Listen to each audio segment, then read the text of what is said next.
Descubre relatos reales de terror en Reynosa, Tamaulipas.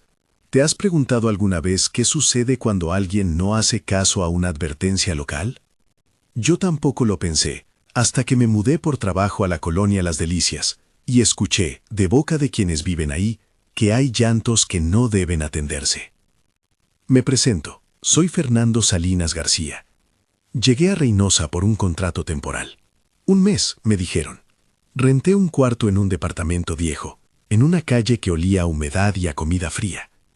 El dueño, don Ramiro, era un hombre grande, de manos rugosas y mirada cansada, que al firmar los papeles me dio 3 reglas sencillas y una advertencia más pesada que las demás. No vayas a la laguna, ignora los llantos de noche y no abras la puerta si alguien toca como si fuera un niño. Sonó a superstición la primera noche, pero la repetía con la misma voz grave y con la certeza de quien ha visto lo que cuenta. Si esta historia te está llamando la atención, quédate un rato conmigo. Suscríbete si quieres escuchar más relatos como este. No voy a pedirte que creas o no, solo que escuches lo que viví, y cómo esa advertencia dejó de ser un consejo para convertirse en una sombra constante. La colonia Las Delicias no aparece bonita en las postales. Es puro callejón, postes que titilan cuando el viento sopla en cierto ángulo, y casas con cortinas que nunca se abren del todo. La laguna la llaman La Escondida, palabra que ya trae carga. Está a 10 minutos caminando desde mi departamento, más allá de una plaza con árboles que huelen a podredumbre en temporada de lluvias. De día, el agua parece un espejo sucio. De noche, dicen, es una boca oscura. Eso fue lo que me dijeron los vecinos en la pequeña tienda de Lupita, la señora de la caja registradora que tiene un perro flaco y una radio que siempre reproduce música ranchera de fondo. Es una niña, me dijo Lupita la primera vez que me vio mirando el mapa en mi teléfono. Hace años que la gente habla de Daniela. Llora y llama y no se le hace caso. Lo dijo como quien recita el menú del día, como si fuera algo que forma parte de la rutina del barrio. Pero sus ojos, cuando contó, se nublaron, y añadió, no es por asustarte, pero cuida tus noches. No me pareció algo digno de reportaje, solo parte del folclore urbano, hasta que la escuché. La primera vez que la oí, pensé que era el televisor del vecino o algún bebé real en la calle.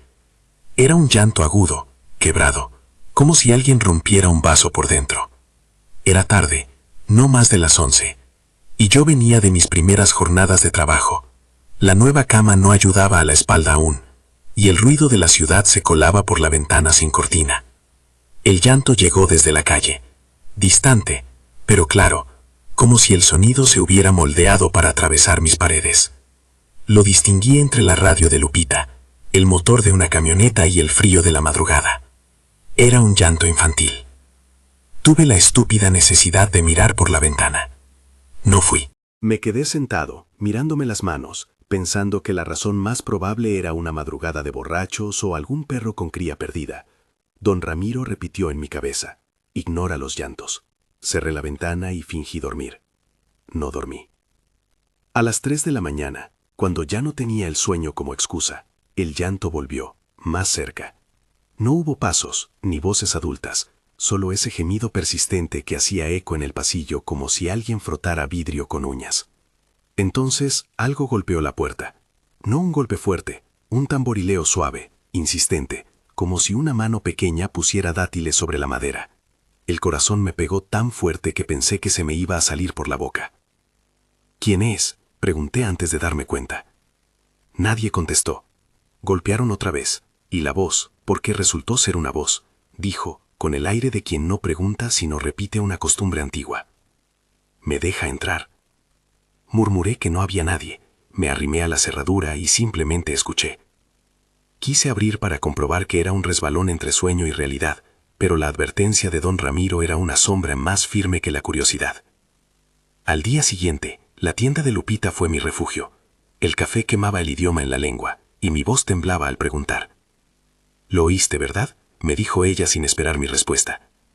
Me señaló con la barbilla al fondo, donde don Ramiro estaba apoyado en la pared, fumando un cigarro de filtro. «Si te tocó la puerta y preguntó así, ya tuvo que ver contigo. No es a cualquiera, murmuró, como si explicara por qué ciertos zapatos se gastan más rápido que otros. Don Ramiro me contó lo que sabía en fragmentos. Daniela, dijo, se llamaba igual que la niña de las historias que rondaban la colonia desde hacía años. Dicen que se ahogó, dijo, y bajó la mirada, como si el agua de la laguna todavía le tocara los pies. Insistió en que la gente tiene reglas por una razón. Si le haces caso, busca compañía. Si te haces amigo de su pena, ya no te suelta. No añadió más, no hizo falta. Sus palabras pesaban como una advertencia escrita en plomo. Esa tarde abrí mi teléfono y busqué el nombre. Daniela Las Delicias Reynosa. Encontré foros, hilos viejos en redes, un artículo antiguo que mencionaba desapariciones sin relación directa, y notas de vecinos que contaban encuentros. Todo estaba empañado de superstición y dolor. Poste de luz con cinta amarilla en una foto borrosa, un artículo de un medio local con titulares prudentes que utilizaba, según dijeron, y vecinos afirman. No había pruebas, no había juicios, solo un patrón de testimonios que se repetían como si la gente estuviera recordando la misma canción cada cierto tiempo. Esa noche, el llanto no se limitó a un solo punto. Comenzó en la laguna, decía la gente, pero ahora parecía moverse. Lo escuché por primera vez cuando volvía del trabajo, venía a la radio, como una interferencia entre canciones. Y de pronto me pareció que la voz infantil estaba a mi lado dentro del coche. Volví la cabeza en el semáforo. No había nadie. Respiré hondo, apretaba el volante hasta que mis nudillos se hicieron blancos y pensé que era mejor no entrar al departamento hasta que clareara. Apenas di unos pasos por la avenida y la vi. Estaba junto a un poste de luz, una mancha pálida contra la penumbra, delgada como un recuerdo. Tenía un vestido blanco que no correspondía al uso del tiempo, parecía limpio pero húmedo en las orillas, como si hubiera estado cerca del agua. Sus ojos no eran exactamente ojos, eran dos reflejos extraños, como si la luz no supiera precisamente dónde posarse en su cara. Se me pegó un frío que no era del aire. La vi y a la vez tuve la sensación de que no la estaba viendo del todo, sino que mi cabeza llenaba huecos con lo que había escuchado en historias. Lo que me hundió fue que ella me vio a mí. No había duda. Sus labios se movieron en una palabra, y la palabra era mi nombre. Sentí que alguien me leía por dentro. Di un paso atrás, mi mente urgió en lógica. Quizá era una niña real que observaba a un desconocido, quizá un vecino, quizá una actriz de una broma muy trabajada. Pero cuando hablé, mi voz sonó como la de alguien que molestaba la paz de una iglesia. ¿Qué quieres? No respondió con la claridad de una niña normal, respondió con una mezcla de lamento y deseo. Quiero que no me dejes sola. Un escalofrío me recorrió. No entendía por qué me decía aquello, ni por qué su mirada parecía suplicar algo que no pedía hablar. Intenté acercarme, por la absurda necesidad de confirmar que las cosas tenían forma, que eran reales. Cuando hice el gesto, desapareció. No hubo desplazamiento, no se corrió hacia la esquina ni se perdió entre la gente, simplemente ya no estuvo. Quedó el poste vacío, la luz que parpadeaba, la marca de humedad en el suelo donde había estado. Mi teléfono cayó al suelo sin que lo notara. Cuando lo recogí, mis dedos temblaban tanto que se me resbaló la pantalla. Miré alrededor como si el barrio hubiera conspirado para ocultarla. Nadie dijo nada. Nadie la vio, y eso fue lo más perturbador, la invisibilidad colectiva. A partir de entonces, las noches se volvieron trampas. Empezaron con pequeños detalles que uno puede explicar y que, sin embargo, forman una constelación imposible. Una silla movida en el balcón a la que juraría no haber tocado. Una marca húmeda sobre la alfombra que no era mía. El sonido lejano de risas de niños que cesaban cuando subía la mirada. Los golpes en la puerta se volvieron más persistentes y más inteligentes. Ya no llamaban simplemente, sino que imitaban voces que me resultaban familiares. En una ocasión, recuerdo con claridad la primera vez que ocurrió. Golpearon y en la voz que pedía entrar, escuché la imitación de mi propia madre, exactamente como la recordaba de cuando era niño, y por un momento estuve a punto de abrir. Fue un rayo de nostalgia, y lo entiendo ahora. Eso es lo que usan, si es que hay un querer detrás. Son miradas y recuerdos disfrazados de consuelo. En el trabajo, al principio, pensé que me estaba volviendo paranoico. La empresa era un edificio gris, lleno de papeles y teléfonos que sonaban, y la normalidad parecía un acto de fe. Sin embargo, hubo momentos en que sentía que algo me observaba desde los pasillos. Veía en el reflejo de una pantalla un movimiento lateral, una silueta pequeña que cruzaba y se perdía en los cubículos. Luego, en la fila de la cafetería, alguien dejó un juguete infantil encima de mi mesa. Una muñeca pequeña, con el pelo enredado, ojos de plástico que parecían demasiado claros para ser casualidad. Nadie supo explicar de dónde venía. Cuando quise devolverla al mostrador, el encargado negó haberla visto. La llevé a mi cubículo, la dejé en la gaveta y esa noche me desperté con la sensación de que la muñeca me miraba desde dentro de la gaveta. Al abrirla, la muñeca no estaba. En su lugar, había una nota escrita a mano con una letra infantil. No me dejes sola. No sé cómo llegó, no sé quién la escribió, y nadie en la oficina aceptó haberla tocado. La lógica ofrecía agujeros, y la superstición llenaba esos vacíos. Empecé a buscar más que coordenadas y nombres en Internet. Buscaba testimonios de personas que afirmaran sentir lo mismo que yo, una presencia constante que usa la voz de la memoria para entrar, pequeños rastros de humedad como marcas de dedos y sueños que no permiten distinguir la vigilia del recuerdo. Encontré hilos donde la gente contaba que la niña era vista cerca de la laguna, que tocaba puertas, que llamaba por nombres. En un foro un usuario decía, si la ignoras, se va, pero te sigue en sueños. No había ciencia en esas palabras, solo la repetición de un patrón. No puedo decir que todo lo que leí fuese cierto, pero la coincidencia de descripciones me heló. Eran variaciones de la misma melodía. Hablé con más vecinos. Algunos negaron por completo creer en la historia por miedo a que se hablara mal del barrio. Otros hicieron la señal de la cruz y contaron a media voz anécdotas que dejaban ver que la comunidad tenía acuerdos no escritos: no ir a la laguna de noche, no seguir los llantos, apoyar a quien sintiera que algo lo acechaba. La solidaridad se mezclaba con el silencio, y sentí que había una herida que la gente prefería no abrir para no empeorarla. Una noche la cosa subió un escalón. Estaba en el departamento intentando leer cuando las luces empezaron a parpadear sin razón aparente. El aire se volvió pesado, como en los días de tormenta, y en ese silencio hormigueante escuché golpes en la ventana. No en la puerta esta vez, sino en el vidrio que daba al patio. La respiración se me cortó.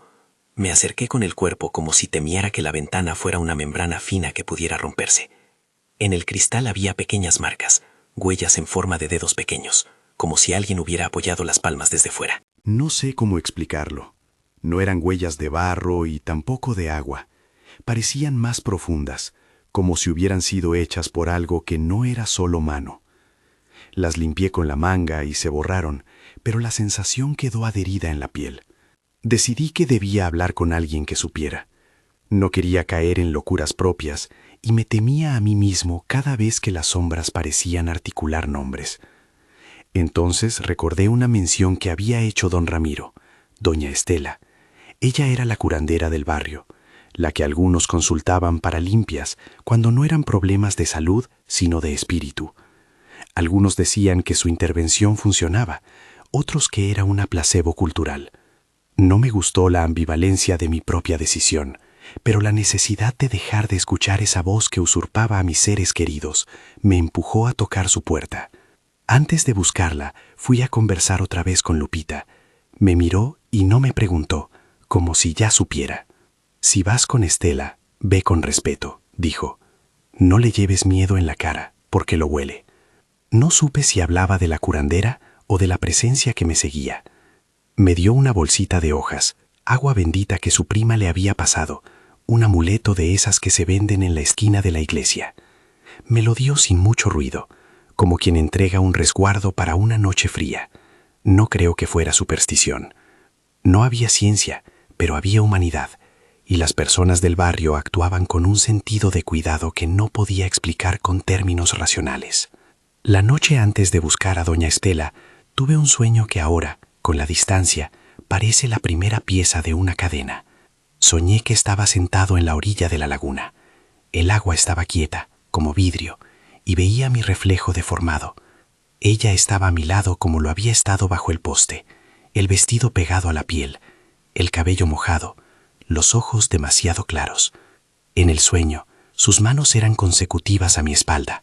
No tocaba, pero su cercanía me pesaba. Empezó a cantar una canción que no conocía y que, sin embargo, parecía mi canción de cuna. La letra decía que quería compañía y que no sabía irse. Me desperté con las palabras en la boca, como si la canción se hubiera impregnado en mi lengua. Tenía la sensación de que si volvía a dormirme, la melodía me robaría algo que no sabría nombrar. A la mañana siguiente, encontré en mi cajón un boleto de autobús con fecha del mismo día y destino a Reynosa. No encajaba con la lógica. Llevaba ya 2 semanas en la ciudad y no tenía intención de moverme. No recordaba haberlo comprado. Miré la hora de emisión. Había sido impreso a las 3 de la mañana, la hora en que su llanto me despertó la primera vez. No sé cómo explicar el vértigo que me produjo, el papel, la tinta, la incongruencia de la memoria. Una parte de mí quería tirar el boleto, y otra parte, una parte enfebrecida, sintió alivio por la posibilidad de huir o de enfrentar aquello que me perseguía. Fue en ese momento en que comprendí que no podía enfrentar esto solo. No por coraje, sino por cansancio, la fatiga de la vigilia, la intranquilidad de los días, la sensación persistente de que era un intruso en mi propia cabeza. Llamé a doña Estela. Ella respondió con una voz firme y templada. ¿Quién la acompaña a veces?, preguntó, como si supiera ya cuál era el asunto. No recuerdo qué dije, creo que balbuceé mi nombre y la dirección. Ven en la tarde, dijo. No vengas de noche, me colgó. Podría haber sido cualquier forma de consuelo, pero la certeza en su voz me dio la sensación de que, en algún lugar, había manos que sabían lo que hacer cuando la lógica se desdibujaba. Esa tarde fui a su casa. No era una casa que uno encontrara por accidente. Estaba a media cuadra de la tienda de Lupita, entre 2 fachadas de colores desconchados. La puerta estaba abierta y al cruzar el umbral sentí el aroma de hierbas secas, de copal y de la cocina a medio fuego. Doña Estela era una mujer pequeña, con el pelo recogido en un moño que le daba un aire de autoridad tranquila. Sus ojos eran claros y parecían medir no solo el cuerpo, sino la historia que uno traía. Hablamos en voz baja. Me contó lo que sabía. Relatos de una niña, pasos imprevistos, sueños repetidos y la tendencia de esas presencias a buscar compañía. No quiso prometerme nada. Su oficio no era dar garantías. Me dijo que haría una limpieza sencilla, simbólica, y que necesitaba mi disposición. No es magia que haga milagros, dijo, es memoria que hay que nombrar y sacar a la luz para que no te atrape de noche. Mientras caminaba de regreso al departamento, sentí una leve calma que no había experimentado en días. La orden del ritual, aunque modesta, me ofreció la ilusión de control. Había decidido aceptar ayuda de una práctica que, para muchos, es parte de la cultura. Para mí era un experimento humano contra el miedo. No pedí más. Esa noche, antes de dormir, uno más de esos golpes en la puerta ocurrió, golpes pequeños, metódicos. Sabía que no debía abrir, que don Ramiro tenía razón, pero la voz que imitó a mi madre me hizo temblar de nostalgia y debilidad. Resistir fue un acto de voluntad rústica. Esperé hasta que el llanto cesó y la madrugada siguió su curso sin más incidentes.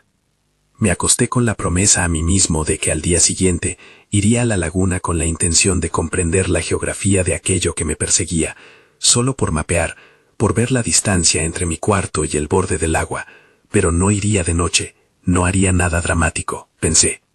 Esa promesa duró hasta que en sueños escuché el murmullo de alguien llamándome por mi nombre desde la oscuridad del agua. No llegué a la laguna al amanecer, me quedé escuchando el silencio del barrio, intentando anclarme en pequeñas rutinas. Hervir agua, barrer el polvo, mirar por la ventana. De repente, un bullicio en la calle me obligó a asomarme. A 3 casas de la mía, un grupo de vecinos se había asomado, hablaban en voz baja, señalando hacia la avenida. Mi garganta se cerró cuando noté lo que señalaban. Junto a un poste, una pequeña silueta blanca, inmóvil, como si esperara a alguien. No supe si era la misma figura que había visto días atrás, o simplemente la forma que mi miedo hacíase concreta. La gente no se acercó, la evitaban.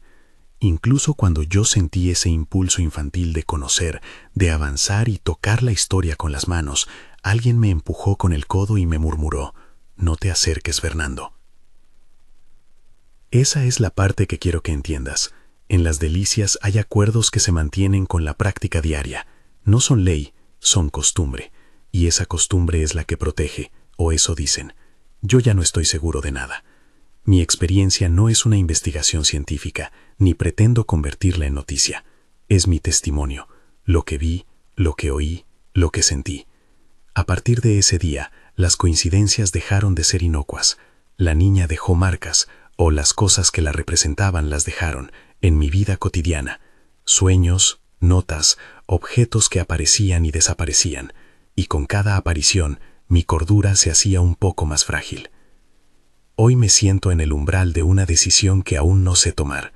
Tengo la cita con doña Estela programada para la tarde siguiente. Se supone que será una limpieza sencilla, una forma de nombrar el dolor y buscar calma. Pero también tengo un boleto en la gaveta que no recuerdo haber comprado, sueños que me reconstruyen la memoria, y la sensación de que, si me hago a la idea de su soledad, corro el riesgo de convertirla en la mía. Me pregunto si las cosas que llaman compañía no son, en apariencia, la solución que luego se vuelve prisión. Anoche desperté con la sensación de que algo arrancaba hojas de calendario dentro de mi cabeza. Aún tengo la marca de una huella en el alma, como si la laguna hubiera acercado su frío hasta mi interior. Cuando cerré los ojos, vi otra vez ese reflejo en el agua. Mi cara, la suya, un espasmo que no se resolvía. Hay cosas que no se pueden explicar, y en ese no explicarlo radica la violencia de la experiencia, la incapacidad de ponerla en palabras sin que suene a fábula. Me preparo para ir a ver a doña Estela en unas horas. No sé si después de eso sentiré alivio, o si abriré una puerta que es mejor dejar cerrada. No sé si regresaré a contar lo que pasó con la misma voz con la que registro esto ahora, quebrada y exhausta.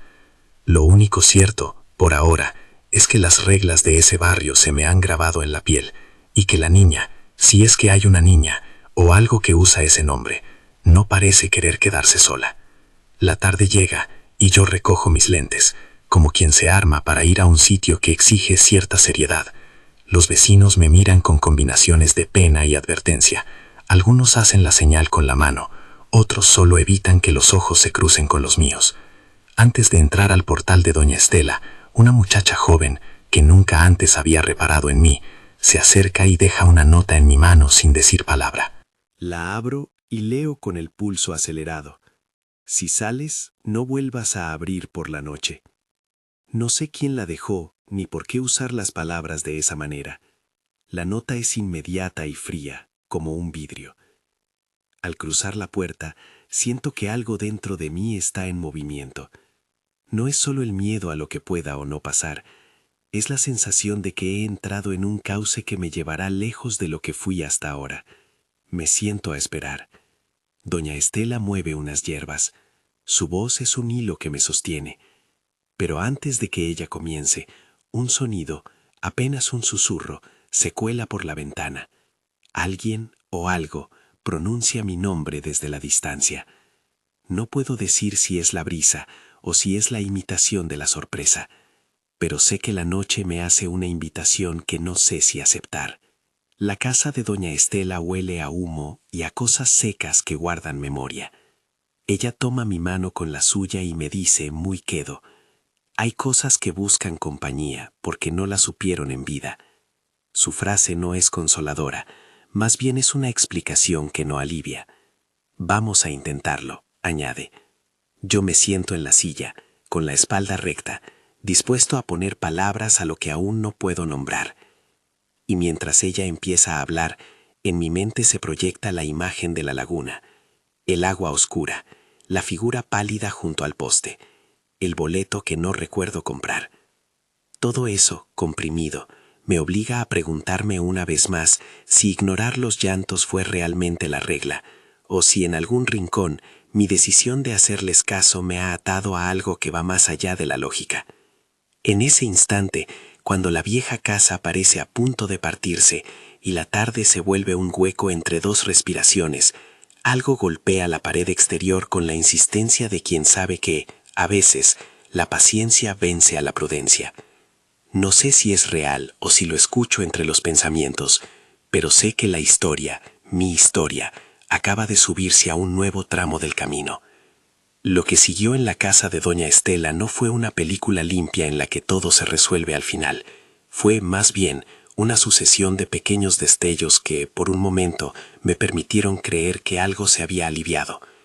Ella puso en la mesa un cuenco con agua y unas hierbas que olían a campo mojado y a cocina vieja. No me pidió que hiciera nada extraordinario. Sentarme, entregar la historia con las palabras que tuviera y permitirme que ella nombrara las cosas. Me explicó, sin teatralidad, que a veces las presencias no se quitan sino que se reubican, que el nombre que se les da importa, que lo que busca la pena, muchas veces, no es maldad pura, sino un hilo de compañía. Sus ojos, al mirarme, no buscaban convencer, solo comprobar que yo todavía era yo. Habló despacio. Me pidió que hablara de mis recuerdos de infancia, de la voz de mi madre, de los silencios que había aprendido a tolerar.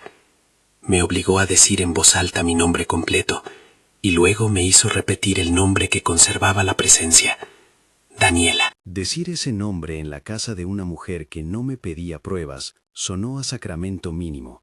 Sentí que al pronunciarlo, algo en el aire adquiría peso. Habló de ritos simples, el nombrar, el enunciar las heridas para que no se escondan. No hubo invocaciones, no hubo fórmulas mágicas que pudiera reproducir. Fue un trabajo de memoria, de poner luz donde la costumbre mantenía sombras. Mientras ella movía las hierbas y su voz se convertía en una cuerda que me ataba a la historia, tuve visiones borrosas. La laguna de noche, la forma pálida junto al poste, mi propio reflejo con ojos que no me pertenecían.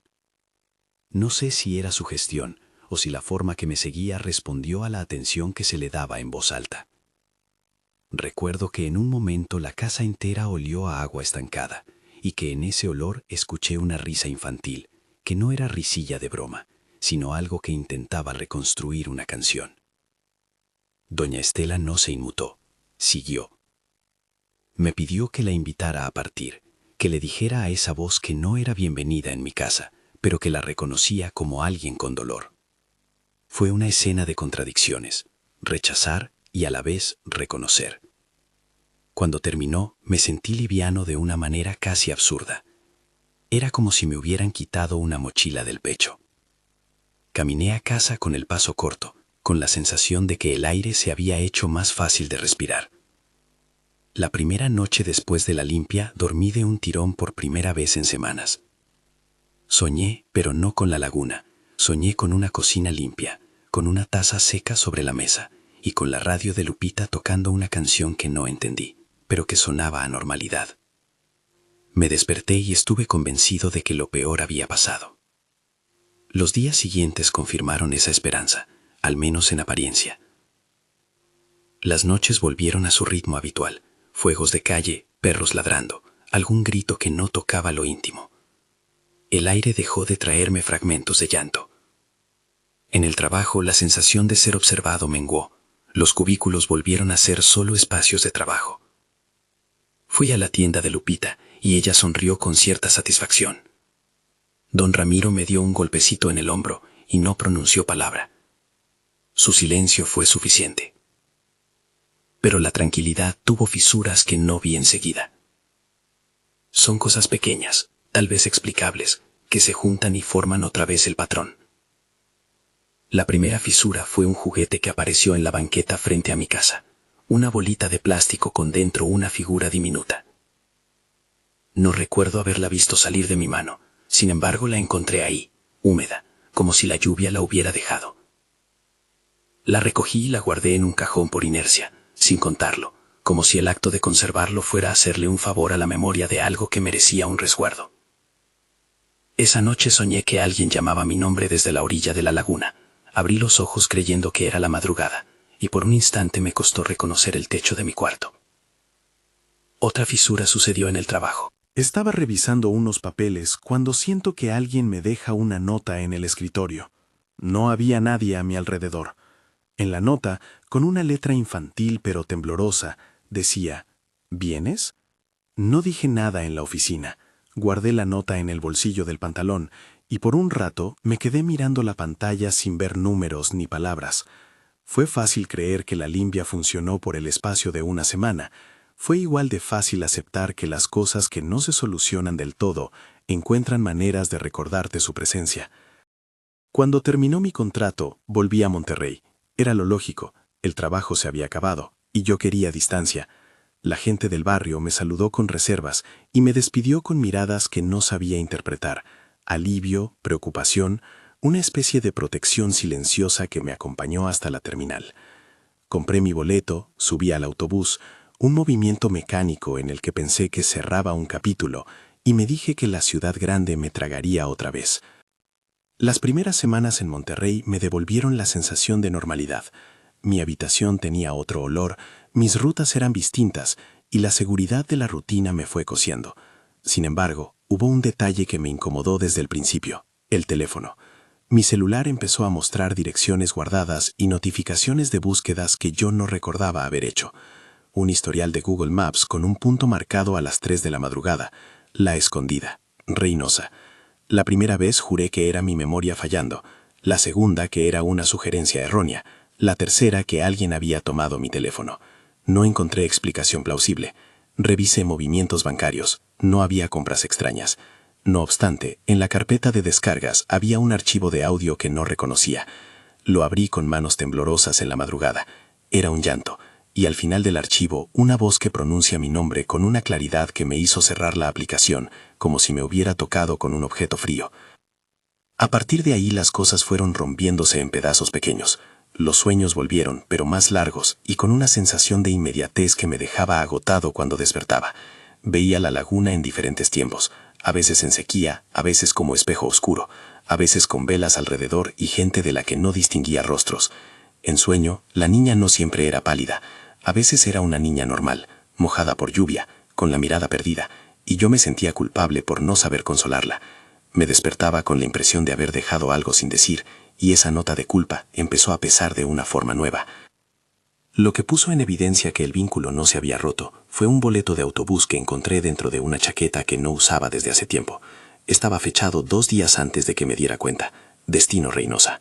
Hora de impresión, 3 de la mañana. La hora coincidía con las primeras veces en que escuché el llanto en el departamento. No recordaba haberlo comprado. Miré la ruta en la app del autobús. Asiento pagado, número asignado. Llamé a la empresa por asombro y nervio, pero no pude hacer mucho. El boleto estaba allí, en mi nombre. No era una estafa bancaria. Era algo que mi vida había adquirido sin mi permiso. No puedo decir con certeza si yo mismo compré ese boleto dormido, o si lo hice consciente y lo borré de mi memoria como un pacto con la vergüenza. Lo único que sé es que en esa semana sentí la tentación de subir al autobús como quien entra al agua para encontrar lo que dejó. La explicación lógica, ¿por qué irías a Reynosa?, se enfrentaba a una explicación menos cómoda, la inquietud de que la presencia buscara que yo regresara por compañía. Dormía mal y trabajaba peor. Mis amigos empezaron a notar que hablaba con menos certeza, que mis chistes eran más escasos. Evité hablar del boleto con ellos porque me daba vergüenza admitir que mi vida tenía agujeros que no lograba tapar con explicaciones. La noche antes de que el boleto marcara su validez, tuve un sueño que todavía me acompaña cuando cierro los ojos. Soñé que estaba en la estación de autobuses de Reynosa, rodeado por gente que no conocía y por el olor a combustible, y que desde la laguna se levantaba una voz que cantaba mi nombre. En el sueño, cuando la voz se acercó, vi que no estaba sola. Una multitud de figuras blancas se movía a la orilla del agua, como si la laguna hubiese tenido miles de respiraciones que ahora buscaban un cuerpo para acercarse. Me desperté con la boca seca y la certeza de que, si tomaba ese autobús, algo cambiaría. No supe decir si para bien o para mal. A la mañana siguiente, tomé el boleto y lo arranqué de mi cartera antes de salir.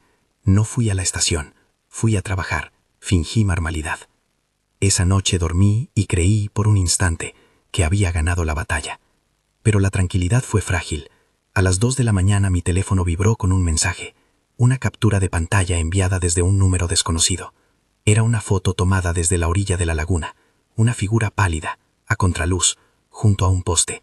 No había texto, solo la imagen. No había remitente, El número era anónimo. No lo pude soportar. Salí de la cama, caminé por la casa y me detuve frente al espejo. Me miré y no me reconocí del todo. Había alguien que quería que yo volviera. Intenté racionalizarlo todo, que eran coincidencias, que la mente fabrica patrones, que el estrés crea trampas. Busqué ayuda en profesionales. Hablé con un terapeuta que me pidió que enfocara la atención en las cosas que sí podía controlar: sueño, ejercicio, rutina. Hice lo más que pude, pero mientras más trataba de encarrilar la vida en la lógica, más hacían su aparición esos rastros mínimos. Una canción de cuna en el altavoz del vecino a horas impropias, una nota en el bolsillo de mi abrigo con una caligrafía infantil que decía «Cuando vuelvas», y que de nuevo no sabía quién había puesto ahí. Fue entonces cuando me di cuenta de que la lucha no era solo por mi tranquilidad. Había una tensión entre el deseo de sentirme compadecido, comprender la soledad de lo que llamaban Daniela y la necesidad de mantener los límites. Era un conflicto moral que no esperaba. Cuando la compasión se convierte en encadenamiento, cuando el gesto de consuelo nos atrapa en lugar de liberarnos. En uno de esos días recibí una llamada de Lupita. Su voz sonó más aguda de lo normal. Me dijo que en Las Delicias había ocurrido algo que la gente comentaba en voz muy baja. Un hombre que, según se decía, había seguido a la figura y que ahora estaba desaparecido. No quiso darme más detalles. Cada vez que alguien me hablaba con ese rumor en la boca, sentía que la garganta se me cerraba. No quería que mi presencia pudiera convertirse en una acusación para nadie. Reforcé una vez más la idea de no ir, de no alimentar el rumor con mi curiosidad, pero también sentí una culpa absurda por no hacer nada para ayudar a la que fuera que figurara en las historias. Mi decisión de no comprar otro boleto duró hasta que una mañana mi cuenta de navegación arrojó un registro incuestionable. Una búsqueda de cómo llegar a la escondida, realizada desde mi cuenta, con ubicaciones y rutas. No era un número anónimo, era mi sesión activa. El pánico me agarró como hierro. Revisé el correo, el historial de navegación, el estado de la computadora. No había una explicación técnica simple. No había virus, no había acceso externo aparente. ¿Significaba eso que mi vida había sido intervenida por fuerza intangible? ¿O que yo mismo me estaba traicionando en sueños y decisiones que borraba voluntariamente para convencerme de que no tenía responsabilidad? No lo supe.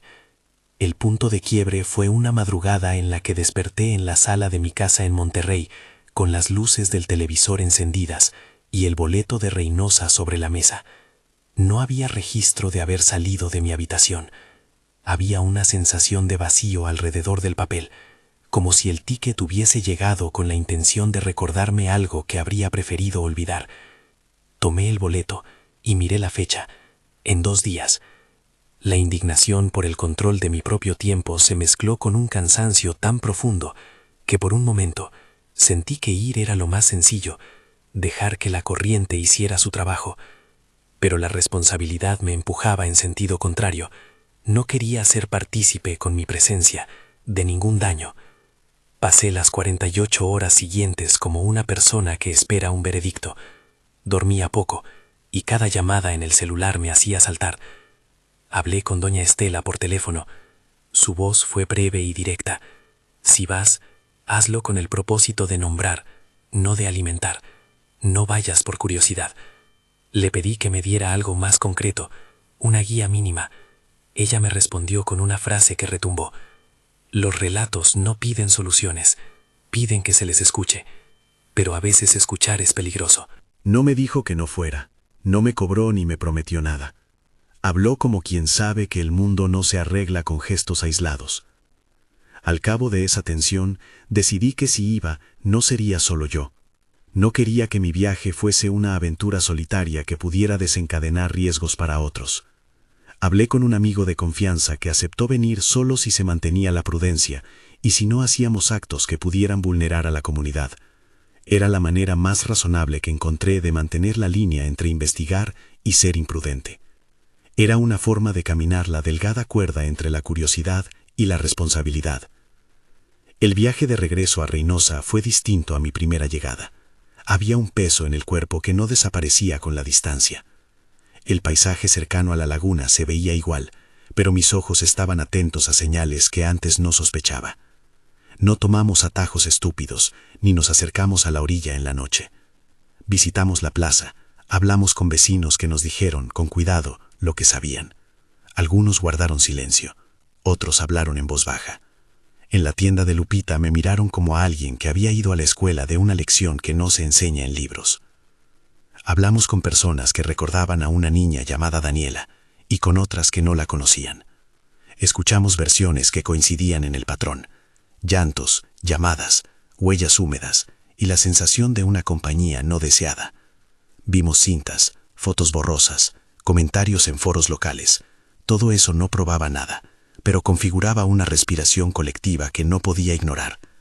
Sentí que mi presencia allí era como poner un dedo en una llaga. Me acercaba a un dolor de la comunidad que no era mío, pero que la gente compartía como algo que había que cuidar. La noche que elegimos para acercarnos a la laguna fuimos con una intención que creíamos prudente: observar desde la distancia, tomar nota, tratar de entender la geografía sin provocar nada. Nunca estuvo en nuestros planes asomarnos al agua ni buscar a la figura. Nos quedamos en una orilla vecina que permite ver la extensión sin cruzar límites. La laguna no es bonita de noche. El aire se humedece y todo sonido parece venir de otro tiempo. El poste que recordaba en mi primer encuentro se alzaba como un vigilante cansado. Había faroles que parpadeaban, como si la electricidad también sintiera sospecha. Mientras mirábamos, creí ver un movimiento a la distancia, una forma que se diluía en la penumbra. Pude jurar que escuché un llanto leve, como si alguien ensayaba una melodía que no conseguía terminar. No me moví, sabía que la recomendación más sensata era observar sin intervenir. Sin embargo, mi corazón traía un rumor, que si la presencia quisiera compañía, no me pediría permiso para alcanzarme. Pensé en don Ramiro y en su advertencia: no le hagas caso, no entres a su juego. La lección de la comunidad resonaba con fuerza. Volvimos aquella noche sin tocar el agua. El viaje no fue una catarsis, ni una solución. Fue un contacto con la geografía del rumor, una constatación de que los relatos tienen un territorio que los sostiene. En el camino de regreso al cuarto que rentábamos, alguien dejó, de forma anónima, una nota pegada en la pared de la escalera. Gracias por volver. No supe si era un agradecimiento a la presencia ignorada por la gente, o un mensaje para nosotros, o una trampa. Esa ambigüedad se convirtió en el estado natural de mi vida. Nada quedaba claro y todo dolía en la misma medida. Los días posteriores a esa visita fueron una mezcla de alivio y de caída lenta hacia algo que tenía forma de rendición. Había momentos en los que me sentía mejor, más entero, como si el mero hecho de haber ido hubiese cortado algo de la tensión. Pero otras ocasiones la sensación era de una herida que no cicatriza. Cuando uno roza la superficie se da cuenta de que falta el yeso, que la sangre sigue asomando. Yo oscilaba entre la esperanza de que lo que había hecho había servido y la idea de que, por el contrario, había marcado un itinerario. La última noche antes de marcharme por segunda vez a Monterrey, me senté en la sala del departamento y empecé a escribir. No era una carta para alguien concreto, era un registro para mí, un intento de poner palabras sobre lo que sentía. A media carta, oí un ruido, como una caja que se desliza en el suelo. Me levanté y frente a la puerta encontré un pequeño paquete envuelto con papel simple. Dentro había una foto, una imagen antigua, en blanco y negro, de una niña con un vestido que parecía de otra época. En la parte de atrás, alguien había escrito con una letra que parecía temblar. Ella no sabía cómo quedarse. La nota me dejó una sensación de culpa que todavía no puedo explicar. Tomé el paquete y subí a mi cuarto. Esa noche dormí mal. Me desperté con la sensación de que había cruzado una línea que no debería haberse cruzado. No soy un hombre de fe ciega, y la racionalidad me ha sostenido casi siempre. Pero en esa combinación de imágenes, visitas y objetos que aparecían sin ser llamados, sentí que había algo que me vinculaba a la historia más allá de la curiosidad. Un lazo emocional, una afinidad patológica con la pena ajena, que si no era atendida con límites, podía devorar la vida del que la acogía. Por eso, cuando abordé el autobús de regreso a Monterrey, lo hice con un peso nuevo. No era la huida de la primera vez, sino el regreso de alguien que siente el tirón de una responsabilidad que no puede despegar. Decidí que no iba a caer en la trampa de creer que yo podía salvarla. Lo mejor que me pareció era resignificar mi experiencia en palabras y advertencias, dejar constancia de lo que había pasado sin convertir la historia en un reclamo para quienes buscan pruebas o emociones fuertes. Hoy escribo esto desde una habitación prestada en Monterrey. No sé cuál será el próximo movimiento en esta secuencia. Puedo decir con honestidad que la presencia, si es que así la llamamos, no ha desaparecido del todo. Sigue en los sueños, sigue en las notas que aparecen y desaparecen, y en la sensación de que alguien llama desde la orilla. Lo que sí puedo decir es que hay límites que uno debe trazar. No alimentar el morbo, no convertir el dolor ajeno en espectáculo, no ir a un lugar solo para probar que algo existe. La línea entre curiosidad y crueldad es más fina de lo que imaginé. Si algo quedó claro en todo esto, es que las reglas de las delicias no son supersticiones inocuas, son pactos de vecindad que, en su torpeza, buscan cuidar. No vayas a la laguna, me dijeron, ignora los llantos. No puedo juzgar a quienes rompen esas reglas movidos por la empatía o la necesidad, tampoco puedo negar que mi propia intrusión produjo consecuencias que aún no sé medir. Mi experiencia, lo admito, es parcial. Vi cosas, escuché cosas, sentí cosas. No puedo dar fe de lo sobrenatural por encima de la duda. Solo puedo narrar lo que me tocó vivir y dejar que cada quien saque sus propias conclusiones. Antes de cerrar esto, quiero dejar una advertencia en la que no haya posibilidad de equívoco. No estoy incitando a nadie a visitar la laguna, a probar su suerte, ni a intentar reproducir prácticas que parecen dar resultado en relatos folclóricos. No se trata de valentía ni de comprobación. Si algo piden estos relatos, y esto lo aprendí con el cansancio, es respeto. Respeto por el barrio, por las historias que la gente guarda, por las víctimas reales que pueden estar detrás de un mito. Y sobre todo, respeto por uno mismo, por no exponerse de manera irreflexiva a fuerzas que no se entienden. Si estabas pensando que te gusta este tipo de historias por morbo, piensa en la gente que vive detrás de ellas. Si piensas en ir solo a comprobar, detente. Si tienes historias parecidas, compártelas con cuidado y con empatía. Este relato, Descubre relatos reales de terror en Reynosa, Tamaulipas, no es una invitación, es un testimonio. Ojalá que si alguna vez sientes una voz que repite tu nombre en la noche, encuentres manos que no te empujen hacia lo peligroso, sino que te ofrezcan acompañamiento y límites sensatos. No sé si volveré a contar lo que pase después.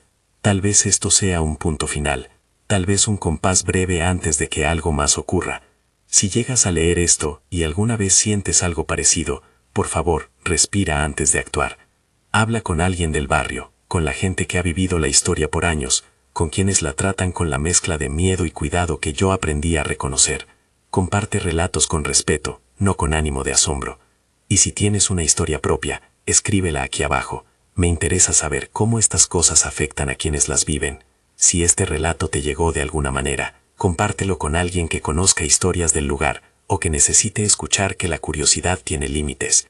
No lo hagas por sensación, hazlo por cuidado.